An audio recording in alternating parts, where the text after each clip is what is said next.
حضرت عمر ابن الخطاب رضی اللہ تعالیٰ عنہ جمعے کے دن لوگوں کو خطبہ ارشاد فرما رہے تھے کہ اسی دوران میں حضرت عثمان بن عفان رضی اللہ تعالیٰ عنہ مسجد میں داخل ہوئے۔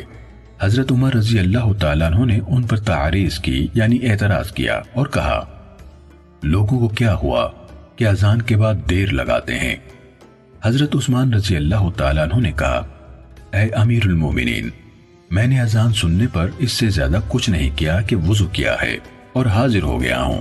اس پر عمر رضی اللہ تعالیٰ عنہ نے کہا، اور وہ بھی صرف وضو؟ کیا تم لوگوں نے رسول اللہ صلی اللہ علیہ وسلم کو یہ فرماتے نہیں سنا، جب تم میں سے کوئی جمعے کے لیے آئے تو وہ غسل کرے؟ صحیح مسلم حدیث نمبر 1956۔ حضرت ابو سعید خدری رضی اللہ تعالیٰ عنہ سے روایت ہے کہ رسول اللہ صلی اللہ علیہ وسلم نے فرمایا، جمعے کے دن ہر بالغ شخص پر غسل کرنا واجب ہے۔ صحیح مسلم حدیث نمبر 1957۔